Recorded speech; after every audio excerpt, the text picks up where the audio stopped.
Hello tout le monde, aujourd'hui je vais vous montrer comment réaliser des fentes bulgares en position Zercher.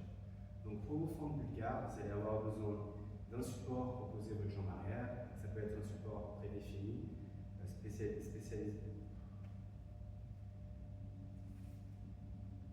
Hello tout le monde, aujourd'hui je vais vous montrer comment réaliser des fentes bulgares en position Zercher. Donc pour vos fentes bulgares, vous allez avoir besoin d'un support. Donc ça peut être quelque chose déjà destiné pour les fentes bulgares ou alors simplement un mot. Une question que je reçois souvent, c'est quelle est la distance idéale pour l'écartement entre les deux jambes.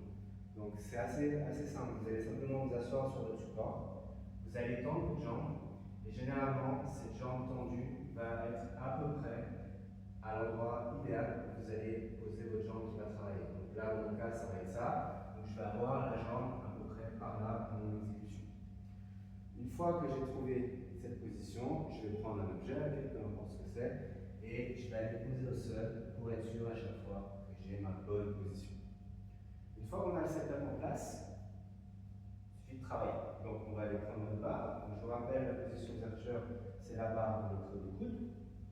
On serre vers cette barre, on sort la poitrine et on va aller se mettre en place.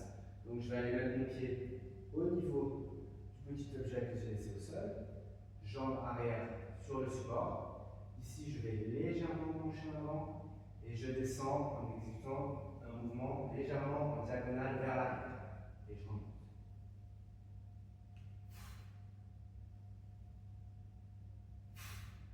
Une fois que j'ai terminé, je prescris à mes clients de reposer, de souffler 30 à 45 secondes avant d'attaquer la deuxième jambe. Donc ça, c'était des fentes bulgares en position Zercher.